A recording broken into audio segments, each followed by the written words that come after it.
Hi, I'm Andrew, and this is Blaster Breakdown. Today, I'll show you how I modded my Dart Zone Pro MK2 to take 18 darts at a time. This blaster now takes 1, 2, 3 speed loaders full. I'll show you how I put this one together. It's a little bit different from Nexus Pro 12 dart mag, and I also modded the front barrel attachment to use a Worker rifled scar barrel on the inside. We'll see how that goes, helping with accuracy. My aim for this blaster was a secondary or primary for use at our super stock events where the cap is 150 FPS. So I'm not going for the absolute highest power, but something reliable, serviceable, and ideally accurate would suit me perfectly. Before we start though, I will ask, if you haven't already, please go ahead and hit that subscribe button. I don't do this for the fame or the money, but it's nice to know that people enjoy my content. Hitting that subscribe button is a good way of letting me know that you do. Okay, let's have a look inside. Right, now looking at this muzzle attachment, we've got 5 screws there, so I'll just undo those and we'll see what's inside.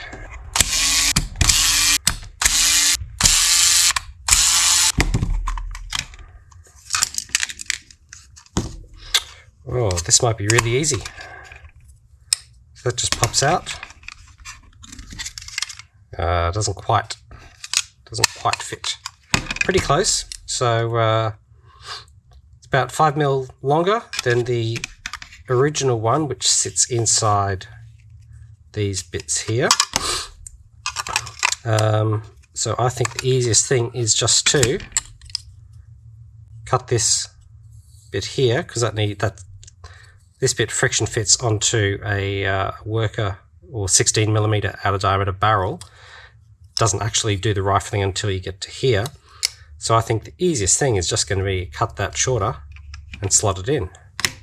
Okay, that worked out to be super simple. So all I had to do was sand that down or cut it 5 or 6mm shorter so it's the same length as the existing one. And that just slots in like so.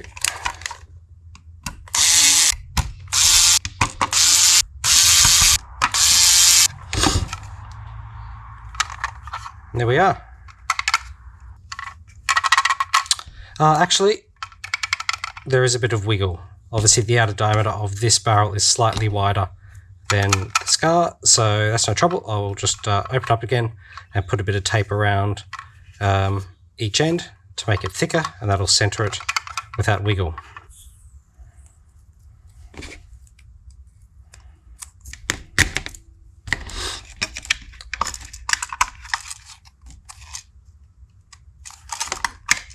Four is perfect. Okay, let's see how this goes now.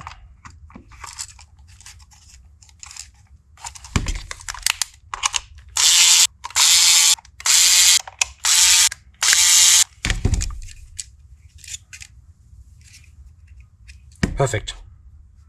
Perfect. Okay. Next thing is to see if that actually improves accuracy. Maybe it will, maybe it won't.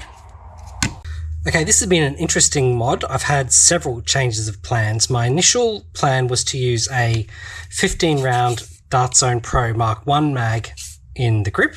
That would look cool. It would keep the Dart Zone branding throughout. The mags, as you can see, have this notch, and that would fit neatly in the bottom of the grip and look pretty cool. However, I found the 15-round MK1 mags were actually quite thick around the outside compared to the 12-round Nexus Pro mags. And you can sort of tell that from the shallowness of the molding on the outside and the depth of these ridges on the inside that hold the follower up and down as it moves up and down. In the 12-round Nexus Pro mags, the outside is deeper and the inside is shallower, meaning you can sand down the outer edge deeper to fit inside the grip before the edges start pressing together. And it's that pressing when the shell is closed that affects how well the follower moves up and down. So initial attempts with the 15 round sort of would fit, and you can see I've sanded down each side and it did fit, but the thickness of the mag side to side meant that it was squeezed and the follower wouldn't slide smoothly. So that was attempt 1 gone. Attempt 2 was a Nexus Pro mag, so that did fit better. I could sand down to sort of this level and get it actually narrower, so it would fit in the mag better, and you wouldn't get the side-to-side squeezing when the shell was closed, which was great. The Dart Zone Pro Mark II follower that sits in the handle fits perfectly into the other Dart Zone Pro mags and the Nexus Pro mag, and slides along this this center portion, which was fantastic. However, when I went to actually give it some use, I came across a problem that just couldn't be resolved, and that would be the case for really any magazine intended to be a straight mag, and that is they're designed to hold darts in this orientation and not in this orientation. And of course, a 38mm dart that way becomes a 40mm dart at that angle, and so I just wouldn't get smooth action loading the mags, pushing the darts down and then feeding again, just because those couple of extra millimeters changing orientation from straight to angled just meant that it was that much tighter and that much more friction. And so I realized that whether I went with the 15-round Mark I or the 12-round Nexus Pro mags was never going to result in a smooth loading and feeding action that you would get with the original in-grip mag. So, Nexus Pro mags out, Dart Zone Pro mags out, and I went and got a Worker angled magazine. Now, this one is designed for darts at an angle, so it does have extra depth, accounting for a couple of extra millimeters when the dart changes orientation from straight to angled. The challenge is, could I fit it into the grip mag the way that the straight ones did? Happily, the answer is yes. So if you've seen other builds of this mod, you'll know that the inside has a whole bunch of molding here that needs to be cut out and sanded down nice and smooth on both sides. So I've done that. An additional thing I needed to do to fit the angled Talon mag in place was grind down. So you can see there's almost 2 millimeters front and back that I've smoothed out. Of course, the back has a notch a few millimeters deep anyway to hold it in the mag well in your traditional builds. So I smoothed this down, sanded it down to the same depth, front and back. I sanded off some of this edge, but it turns out I didn't actually need it because this depth wasn't actually a problem to fit inside, which is great. But then I had the problem of the follower sliding up and down inside the magazine. So the Talon follower slides in channels 2 left and right, front and back, whereas the Dart Zone ones have a single channel through the middle. That's the case for the Mark I, the Mark II, the Nexus Pro. So that meant I wouldn't be able to use the original follower from the Mark II just slotted in place here. So I had to figure out a way for the Talon follower to interface suitably with this bit that sits at the top here, and that's the loading lips, I guess you could call it. So they need to spring apart when you're loading from the top. They need to spring closed when the darts are in place, and of course I need to slide open when the plunger tube comes through to chamber a dart into the breech. Now I found that the Talon follower just didn't fit for a few reasons. One was where the notches are to run in these slots, and one was just the thickness of it. So with these, you can see at the base of these pivoting spring-loaded pieces, there's a little bit that sticks up just here as it rotates outwards. And so as these pieces rotate outwards, left and right, as the plunger tube comes through, they begin taking up a little bit of extra space, as you can see, and the Talon follower was too thick, and so that would press against those, or these bits wouldn't be pressed out the full distance that they needed to with the plunger tube. So the Mark II follower is narrower at the top to allow for this, whereas the Talon is the full thickness of the inside of the magazine, and it just didn't allow that space. So I needed a solution there, and my solution was the original Talon follower with the Mark II just glued on top. Pretty simple solution. So it's a full thickness to slide inside the Talon mag, but we've got the narrower part at the top so that when this is all the way up, this action isn't impeded. A couple of other things I needed to do. At the front, this bit is nice and long, so the follower can extend quite a distance but still remain in the channel. But the back one is relatively short, so I found that it was actually popping all the way out and then not going back in neatly, so I needed to stop the follower going all the way out of the magazine. I did that by cutting a couple of pieces of plastic and gluing these inside on both sides. Now they don't interfere with this action, but what that does is, see the ridges here and here can't go all the way up into this piece. So that keeps at least part of the follower inside the magazine, so it will slide back down when we reload. Another thing I need to do was, when I cut the top off the Talon here, I left this little piece. And the reason I needed that was, when that sits like so, I found without this piece, if this was just a straight cut, there would be an edge here because of this gap. So this gap of a few millimeters was enough that when darts started feeding through, they would hit this edge at the front and sort of bend or just not feed. So by having this few millimeters that fits into this bit at the front, it means as soon as the darts go in, they're already inside the front and back of the Talon itself. It's probably a bit of extra space to be made, more parts across here to grind down compared to the Dart Zone Pro Mark I or the Nexus Pro versions of this mod, but I think it gives a better result, cleaner feeding, and then that becomes a more reliable blaster to use if you know it's always going to feed and load and reload smoothly and correctly each time. So that's the magazine part of the mod. The next thing I looked at was performance, and specifically the barrel. So this is the original barrel. It's really quite loose. The included bamboo darts just shake through. They're not held in place.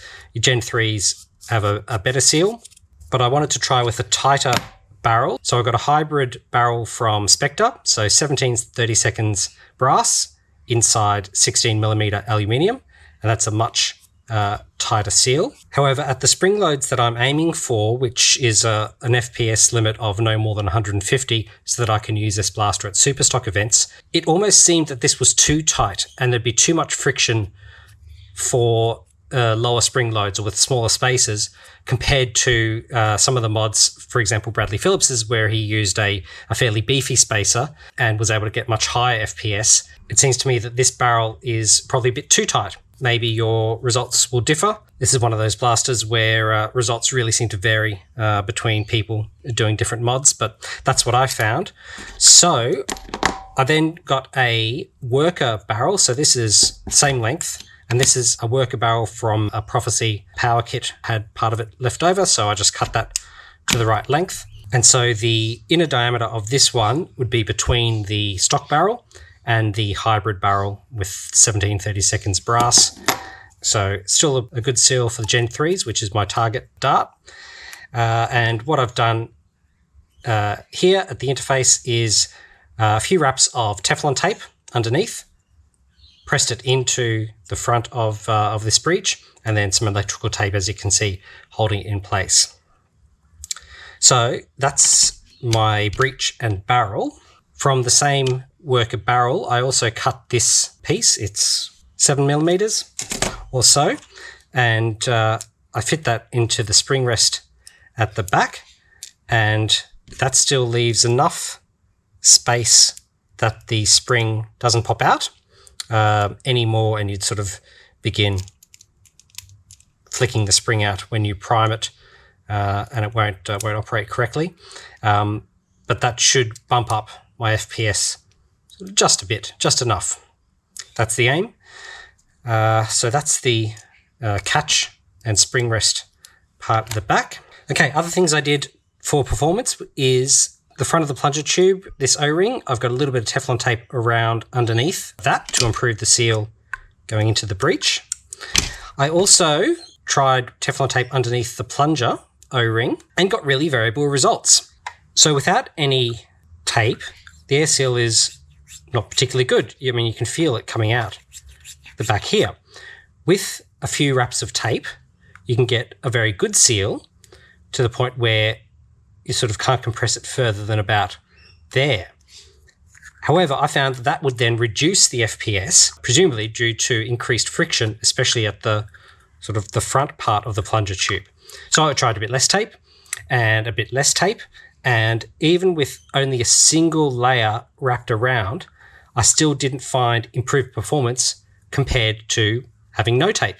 So I don't know if the O-ring itself differs between different batches of the pistol itself. I know others have found much improved results by improving the seal with tape underneath. Again, it might be one of those things that the benefit comes with higher spring loads or with longer spaces in the spring rest. That wasn't apparent the way I'm using it, but yeah, so that's what I found. So I don't have anything underneath this O-ring. It's just as it is, and I mean, you'll see the results that I get. Again, I'm aiming for 150 FPS for this blaster to use at super stock events. Okay, so that's really all there is to do with this one then. I'm going to go ahead and glue this bit in place here. Now you'll see that this piece of the Mark II follower does change the angle of the darts ever so slightly, tilts them front up a little bit more. That really just reflects the slight differences in angle between the grip for the Mark II and the angle that these talons fit into the Worker products. So minor difference. I don't think that really affects how this one works. So really the last thing now is to glue the talon in place. It's going to fit right here. So you can see where I've sanded front and back up to there to fit inside. And this little bit here, you can see will slot into the front here when that topper's in place. So I'll go and glue that now, and then tomorrow we'll finish it off and do some firing. Okay, we're ready to put this together now. So Talon mag is glued in place underneath here, so that's all fixed in. That'll hold it steady. A couple of things I didn't mention was this piece holding the darts in line with the barrel. I actually did additional cutting. So this was another, I don't know, 5 or 6 millimeters deeper. So I cut that off and sanded it in addition to gluing these yellow pieces in to thin the profile. So that was originally longer. It would go down, I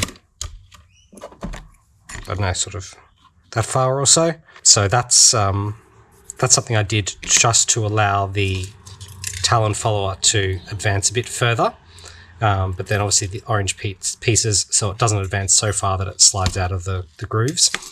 The other thing is that these metal plates, of course, the screws holding the plates in would normally go into some nuts that were on the inside. That's obviously smoothed down.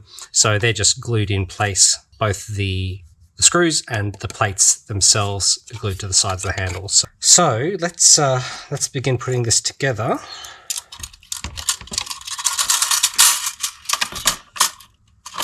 Spring like so. Trigger fits in here. Return spring. Then to slot that in place. So again, you can see it's pretty close with the magazine, front and back. So we've got relatively smooth edges so that the darts don't get stuck. Space for the trigger to move back and forth. So that much is good. Spring rest and catch at the back. So remember, we've got these two little knobs here that fit into holes on either side. I can put that in, and that clicks into place. We'll do the same on the other side. The barrel we talked about yesterday, so that's sitting in place there, clicks in front and back. The plunger, okay, so that fits in like so. The spring and the rest I can put in at the end. The front piece clips on at the end, so I can just put this together now.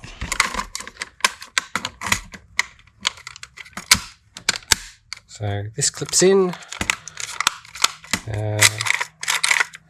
that's in place, that's good.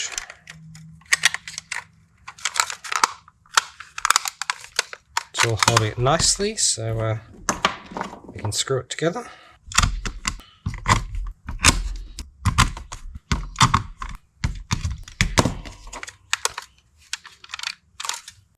Okay, so this bit just clips in. Now I can put in my spring rest and spring.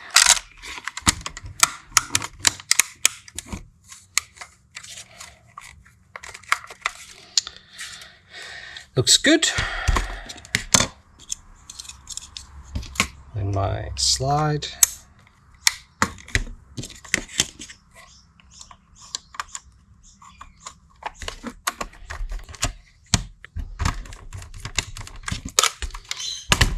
Last one. Okay, there we are. Now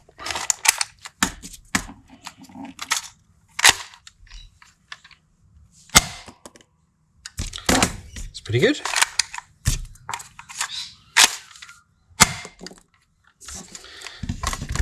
That's how it goes with speed loaders.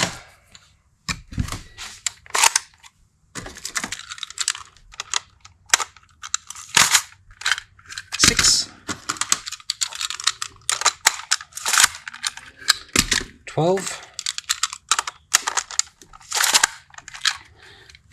18.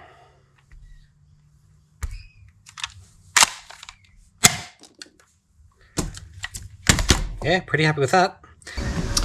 Okay, here we are 50 feet from the target as usual. I've got 18 Worker Gen 3s ready to load up. I'll do 9 just as is, and then I'll stick the rifled attachment on the front and see how it goes in terms of accuracy with that.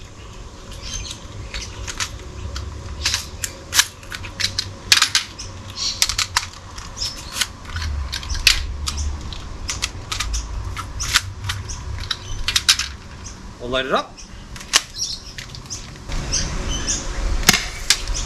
It's too high.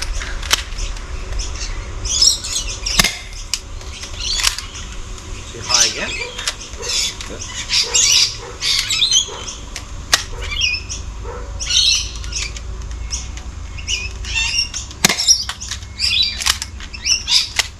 That was not good. It's a bit wobbly. Too high. Just curly. A bit straight, but a little low. It's okay. That flew right. Was that 9? I think that was 9. Let's see how we go with this now. That's a lot straighter, a little low. Much straighter again. Very good.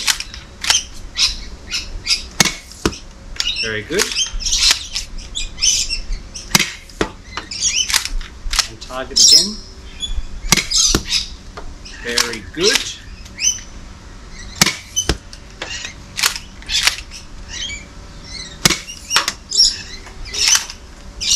Last one.